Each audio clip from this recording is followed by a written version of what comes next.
Fast forward, any come over channel is social some Sahasi FunnTV GH podcast also training because making headlines. Any German ADB Exomo, any Dimia Brazil say and the AD Kanya. Let's just subscribe to the channel, hit on notification bell, share now for friends to answer into me and Kabi. Any Dimia Brazil, Mong Brian Simon, Amanoka say any NDC4 and now Omo Abuchinkwa and Yasam to Accra. Now Omo Etepon, a year Accra FM. Omo Etimi Atutubi Eddie Amani, a yes. Chief Justice Aswe Enyasem to Accra. Now in some more can say, Chief Justice the Oshena is Usubindi, it should be above God. Yes, it should be above God. Now Oshe Senio Mukano, Omse Oshe Senie, Chief Justice is sending Subang Isibiti Padia, and ye Ebeya Enka Ghana Bar Association, Intimi Imputi him on order, said Ebeya Enka, Ebeya Kra, Comunini, Nase, and also Munini Twasi Akunya, na Uncle Penny Baby Kra Entena, because Ohe, ye, Jabamu issues a baya, Nihun sem for Furima and Yasem go to Akrana, and no a dead face Papano, when you're credible. Aside that, and so Supreme Court issues any parliament, the year by ya, almost a ticket side now. It tells you, say, Ghana Bar Association, I say, Umutimi, calling him into order. Na Ebeya Crank, community to Asi Akunya. We say any simpia, a cost channel, so who being yourselves will be to me when you call any dear bar at this point in time. I do be in sim near when you call any dear bar. That's so I am ever. Yeah, one of Famra near Fa and Chichigana. And in Joma NDC 137, MPP 137. Independent bako tiko no independent ni no onya contemporary na onyine mo che we di semuru a wakwa we di semuru no wakwa. Unfortunately for us na independent ni ka say one MPP for bay business, but you see even that time no ka so ni MPP for bay business no imremu no speaker no ruling that that time they wrong. Because Oka so no be business and just no what join this party no. And I say independent candidate ASCM Oka so what join MPP at that time no. The woman you say or say by election for me na.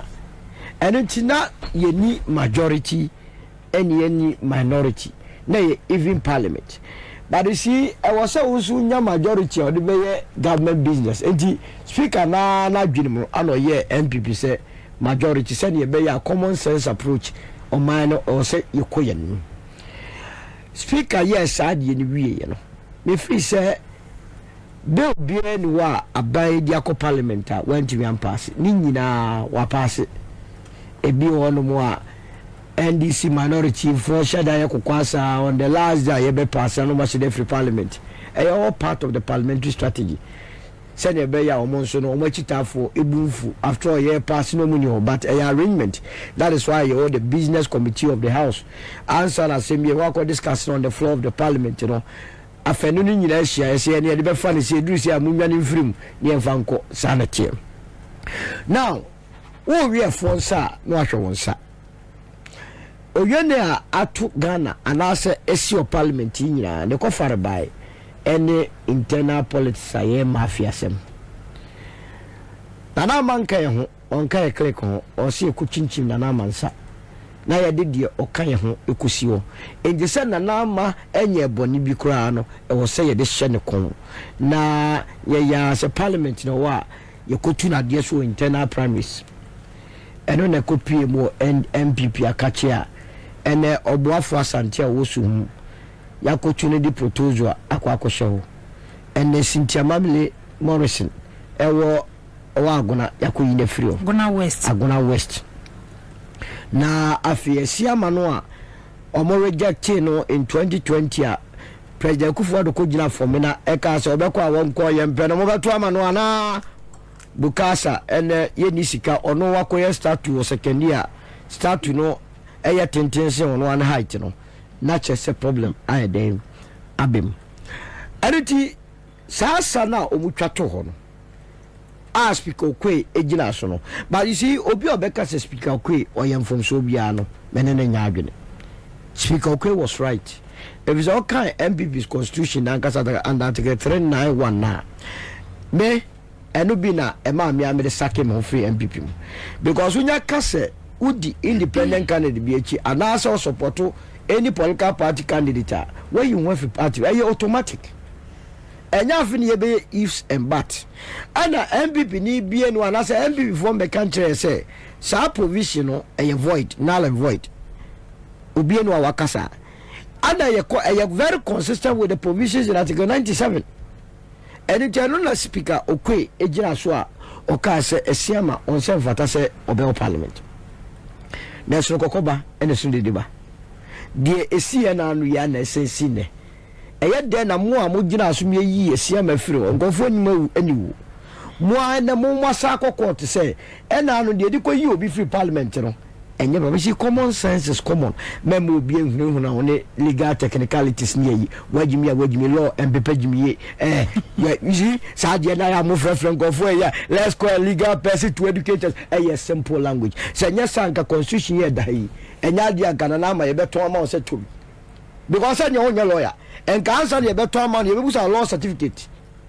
But a simple language English yenya abrofo yenya yekosua ene nka omo se interpret abrofo ma ye Britain fo because omo na ye omo kasa ere ti bibie no ya ambiguity na time no mo di yes yama no na MPP were 169 members of parliament and this was 106 intina enka party no ene ti na de bia anya de ama ene no we ba kokora free mu a e change the composition of parliament ano mu here parliament e de dwuma eno na akoyese ene yenko hye supreme court achi na omumfendi bon eno na medi supreme court ho ya because mo de there is a reason why ya judge for wonyina ya mamo retire on your salary ya mpese obia betumi influence mo na mo de o money interest ayadma look supreme court a policy making court mo hwe the mood enya about the law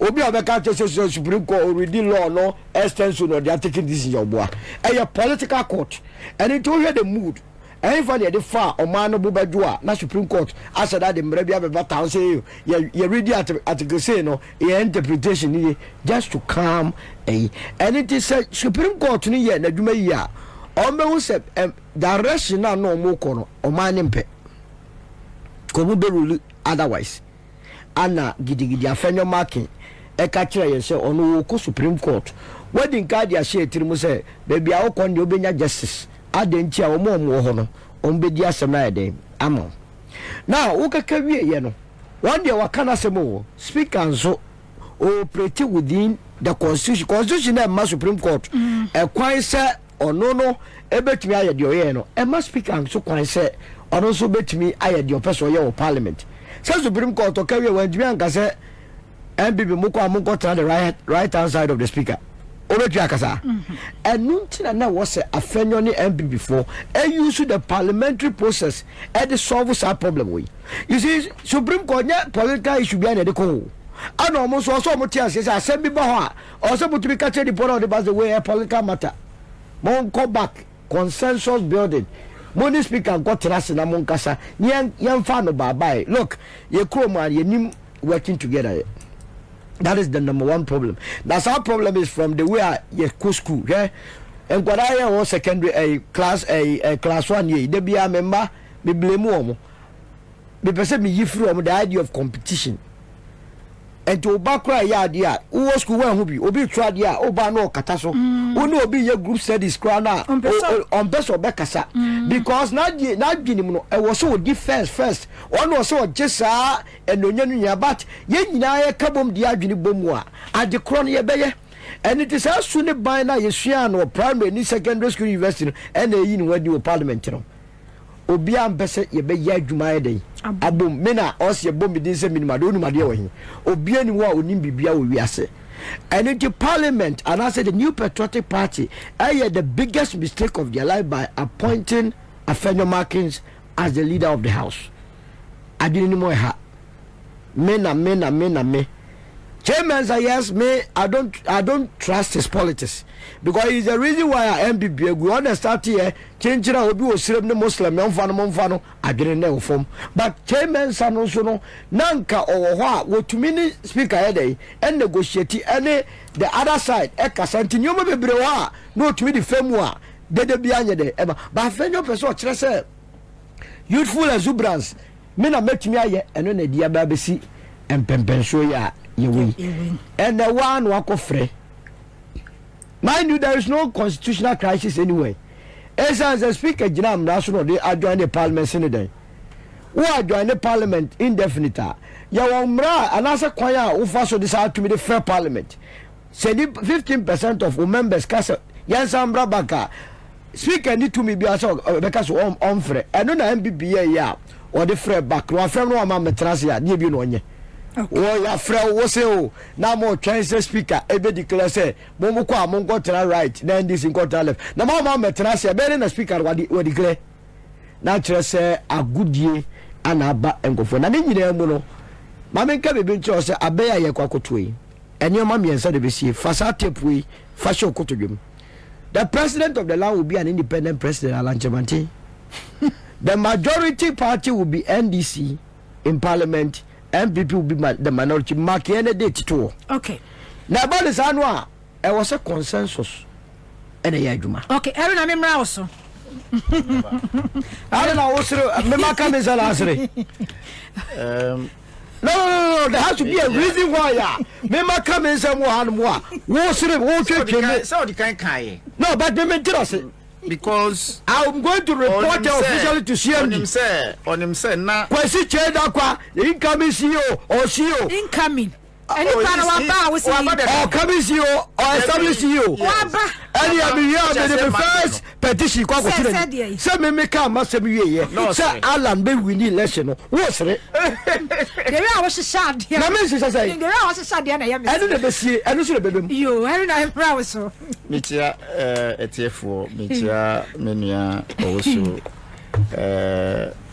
omo tie so ewo Facebook ni.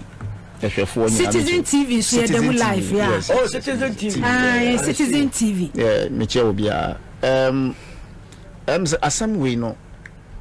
Ya ka ho asam sa be 2 months. Nti yen jumping ra enra de asi no mo call ye no. Na the problem ewo ho Ghanaians emfa sika enhye opipoto emfa duani embetuma no emmame kose ni koko anopa nia ehia ne ade chia the Ghanaian will be able to get the 3 square meal to survive till January 7th so that yebeden esisa abanfu we fantastic.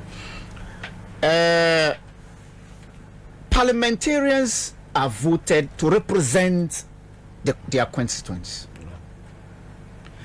The speaker is elected by those parliamentarians. The parliament is governed by rules and regulations. Yenina ejiatum. Judiciary is one of the arm of government. The executive is one of the arm of government. It is only, say, the parliament that has its own rules and regulations aside the supreme constitution. The executive, omuni any bylaws, omuni any laws or standing laws, omudisu a appointee ministers. Omodisu, it is appointee ministers. It is only the constitution that governs the executives.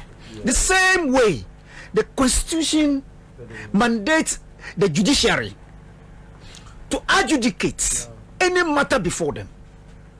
Now, so we share the separation of powers. And when we say the constitution is supreme, but to say Uba Accra FM, Accra FM has their bylaws. Say Uba Anopa, Ubepong around 5. Nti, if for any reason, ye obi edi because of sa it is mra a few way. But the constitution is supreme. Nobody can dispute that fact. The history, it is there to guide the absent. That is what the history is about. To guide omuano muniho. Now, this is why court, no judge can write the judgment abra on fania esiyeda ediatu there's no judge. Okay. That is why we have precedents. The current case no. Very good. Okay. You make reference so that obia sa judgment equity no. The person would who say oh in 1920 in 1925 CC so that the person can be consoled by the fact say enyo no na edishasi. What you say? So whatever is happening today in Parliament, this is not the first time Eden ABC. Even under Rawlings, it happened, but the dynamics are different. Now we are 4 years ago. 4 years ago, ye were omia na onwuye, but it is surprising. Say the ex-speaker will implement the rules and regulations of Parliament. Now Obi and that cannot implement with same rules and regulations. And anywhere, Mikoho. Fast forward, you need to come over channel your social home say, I'll say, FunnTV GH. I need to know Brazil, my father in Brian Simu. Now, me do Brian Simu be ma. Now, NDC4, na Menoka say, etimi attrankse. Na umutimi to be a money Chief Justice and Yasem Kutakra. Na according to Omono, almost Chief Justice dear, would ye when I will see Unyakopon and a Wagana Hasi and Tibiania Usuban any Yibiano. Ese eni yankopon de eye pepepe se de be ya unkubu atentia enkofo bi enkoto amanimu na de ni hu according to say jaba issues by Supreme Court a wo hwe eye Chief Justice o take side a opese o wini asem no edema MPP enam se MPP ena emane dwuma yo yinti no wo yini from so a Supreme Court issues a abayi a akoye national issue since I'm on Sankum ameno kasei etimi suspending Parliament 2 times enya asem koto akra na it tells you say papa no is a Ghana Bar Association etimi efreno na omotimi etwene ne mipa enya asem koto aside that nso no abeya nka omunye nase akunya dito ase akunya na omoni nkonsakra imfri omunye ne dwumadie no imfri ne nsem na senka enye MPP aban ne dia enka papa no enka wonsem fata se ese oye Chief Justice wo se ni nsimpia ekoso je channel no so a ese wo hunu yeko ene dieba enti at this point in time yebo evra asoye yeko debate na obi these guys would use their brains upside down to convince people as if say Ghanaians are useless. I don't get it, because one, the Article 97 is clear, and under the Article 97 you want A, B, C, D, E, F, G, and H. And who can G and H? It is, you don't need anybody to explain this to you. Nobody need that interpretation. JSS nuclear radio OTAC. It is self-explanatory. Say, assume about Parliament in the name of a political party, you are recognized. Say we are NDC. You are recognized. Say we are MPP. You are recognized in Parliament as independent. But who can say this woman Samia Nkrumah over Parliament? Yeah. No, see, on your business with NDC, on your business with MPP. But they say there's constitution, no, and to give room, not the constitution, the standing orders. The standing orders of the Parliament, no. Yeah, only 2 sittings. So you are forced either to join the minority or to join the majority. That's the setting of parliament. No doubt about it. Now, the gene will tell you, say, whenever, say, Obi, by the cause of natural death or by the cause of natural actions, you are the speaker is required to inform the house, say there is vacancy. There is that constitution, and that is what the constitution of 1992, not the standing orders or by laws of the parliament. Now, Uber HR, the H will tell you and then make reference to the fact, say, if you are representing a political party and by so doing, say, you have decided to leave them by their constitutional, the party's constitution. One, you are no more with them, whether by written or by verbal communication. You are no more by your actions.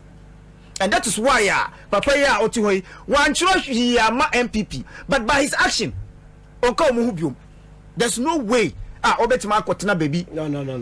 And that is why Alan Charmantia otro letter more say he is no more with them. But so these two things, no hope nobody has written. By your action, automatic.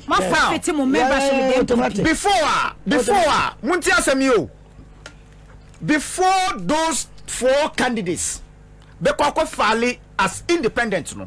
Now, Yenyantia say Omuko independent, but at that time, no speaker didn't take action. There's no evidence. Say, Sisi Omuko. Independent. Okay. But Omu party and Kasano Munim say these individuals are going independent. Until the speaker was choice time Omuko ye wa finally. And say Buzao Christ then a formula. Good. What I said, they knew it. Yes. Okay. And Omu Behu say okay. What is it? Sisia dear, Wako Fali as independent in dia. Abra Wofia in the name of NDC dia Debbie. You can no longer represent the party because the party constitution say who call independent next say you forfeit your membership. The same way Emma MPP. Now the funny part of it is say Yabeka tell say near SE ewo for menano there was that written note from the party to the speaker. That's your interest. That is your interest. It is not NDC's interest. NDC is using the constitution. The constitution is supreme. Now, I Sani Pakron Aquafali independent because say your reporter ma a speaker ever go against you no. Next, I say you like it because you won't get affected because you call a kind of say election, general election. But and I'm so say who was interest based on unfinished business and also won't come you will not talk about it. But the constitution is clear. Say you cannot come into the house in the name of a political party and then the same timer we are independent candidate. You can't do that. So Article 97 is clear, and there is this President Anamekano. Michael Quay, AUC 97. Announce say Papa ye obey dear. You came in the name of MPP. But Sisia Minyantia say uko independent. Now your party mranu so say uko independent. Nature say you are leaving the party. Ono kwa when you party mra or you sub meka sa omo say ye throw letter Emma no. Okay. Party mra say party no na born amania say na question. Nti already sa the letter written by MPP no so that based on it no asiama by free parliament. Na asiama ti honum kra ye pame no. Yeah, they permit for parliament. Oh, say already party the anyway and then was also use parliament. But that is the standing orders. I know, but you say standing orders. Article 97. It's a party in the letter. Good. If you have some way so Article 97. So that was the motion. Party need the end motion and that's a petition to parliament. Parliament. They said they are to force not petition to remove speaker. Yes. In fact, I to force in there. How do they do your car and not the movie? Yes. I to force. I blame him. Afe, you see it here. That's too much. Afe, you see. Because say one throw letter. Emma speaker cannot evoke. Said I go 97. Go information. Oh, now Usha, the same constitution being interpreted by Supreme Court. Like I say, that constitution now speaker a busy ni argument or no onisa to me tio you see onisa to me say ultimately announce say there's vacancy in parliament now yambisa who say if say speaker any to me to announce the vacancy, where is the jurisdiction? Any high court say high court say speaker and this to me say now say there is vacancy in parliament. It is high court because who can article a constitution it is only high court that has the jurisdiction. Now ebasa na call Supreme Court. It is a Supreme Court. Now you see say Supreme Court high court jina sukura na so it is better to go there straight instead of going through a short process, a long process. The due process. Yeah. Now, the whole issue about this, we all know that we have serial callers, communicators of NPP, girlfriends of NPP. From saying treasurers of MPP at the bar. You appoint you to the highest level, the apex court. Inti bibiania na junior court. Instead of using the due process, yes, the right channel to get justice, na junior court. But I am reminding the justices akaya less than 29 days to go for the election. Yakaya who said Nientina Rollins omwana omuti Supreme Court edibonino. We need to understand the entina sa you before no more lawyers omuti any judge osane free Supreme Court economy on shows our status now starting decision I do na me so for me to show if I mean cross your money mre if I mean cross your money mre me da wase na go yan to us na ma charity for asam no fakwachiri asam no ye asam titi enya dia ye behani aka ne tintintin bia o de ya wasam nwa MPP caucus in parliament na omu invoke article 102 Solomon constitution omu invoke article 102 meboa nana meboa article 102 na omu de fair parliament enya sa ananu ya die ya ananu die na me ko me de me nko achi me nko 70 me nko 79 ho 97 okay record na article 102 if I'm correct to any standing order 59 and omo de fair parliament say omombra because omudwane call Supreme Court no omakonya nkunimdie nti nkunimdie no parliament embra no monsan kwotena baby a na omo etie no enye science na omo free say be yo betimi aye government business enti eye leader afenyo marking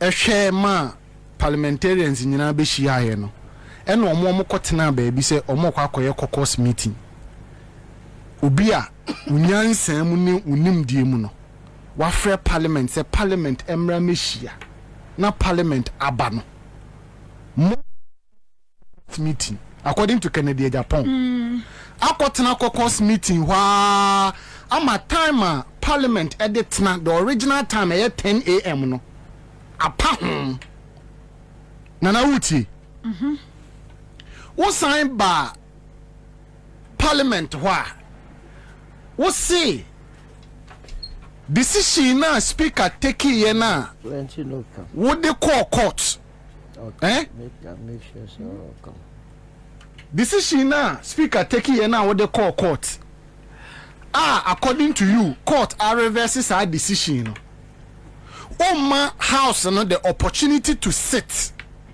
and form a decision quorum for speaker to admit the ruling of the court. So no minim samoti asemi amika you. What's it? Yeah, me follow pa Ghana for full. Afenyo ma can say. Baby are not as majority leader. Yes. Speaker eteki decision say. Yes. Per the notice of post na electoral commission di aba no. Fantastic. San conform me and san we di brewo efie ha no. Oma vacate, Oma vacate. Yes. And na wudi mrika call court. Yes. Aja wo nana na te court ho. So ono an Wo se wa na te court ho. Ya no mo ma. Wo nua ba na te court ho. Jawu ho. Eti wo call ye no. And no ball destin powder ye do see adwa pam. And ye gare wo na ball powder. Yes. And ye tutu bi gu so ne wedding kunim. Fantastic. Enti ko na kokko kase wedding kunim wo parliament house ho. Yes. And ye be hia. And ye sebra. Ye be hia ye no. Bra betenase. Ne yenka baby a chechira bua da ho anye sane no. Na what tenase wia. Yes. No one catch them, Mr. Speaker. Say, Mr. Speaker. Yes. Per the orders of the court. Yes. I'm reminding you, said there's a ruling. Fantastic. So I want you to announce the ruling to the House. Fantastic. And then reverse the initial decision that you took. If you answer, and what can see here? And you come because ebi mo Jimmy amontiasi. Me who free Mason here wa Jimmy sa afanyo ma kan. Na ntiri ye bre, na Jimmy ya ga visa ka komedi. Waso ye wa twene better bon yam Jimmy wey common sense.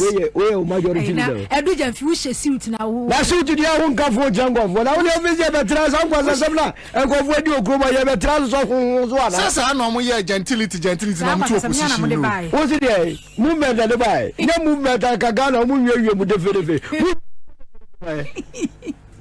That's all I'm making. Nana uti asem no. And one wakano. Per the numbers of NDC 138, they do not form a quorum to make a decision. Fantastic. They form quorum to do business.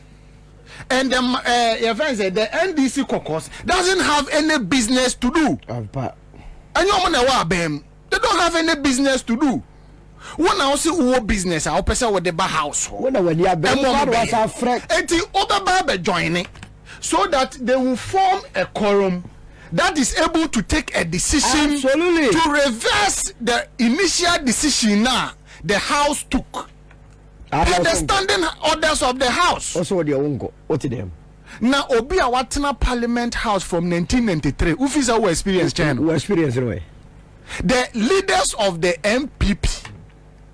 Somebody should call them and sit them down. Oh, no more problem. You know, say. Eye Akufo-Addo na kase mu na odi party nanim no. Wa bon law no wa anko. Onim law. Dabi. Ana atene gen ana ye Godfred Odami Osahwan no. Gwa ene ahomaso nti no. Ono so ommere ne ho ase ne wasua ne wahunu afutu a ode bema sabi agegentwie a omotwe oman ne kwa akire ni because say oye MP na Godfred Dame ye ne service I know service am pass Godfred ye o se letter kura wo de bre no kura wati o se letter kura wo de bre what in common I say so dem chire so go and sit down Theo, go and sit down kokwa tenase and then tell Mr. Speaker that Mr. Speaker, the last sitting that we had, you made a decision. The Supreme Court has ruled and has given it ruling. Yeah. So I'm reminding you as a leader of the House. Okay? When is someone who did me cause or channel so I'm not as old Yemre Awaha.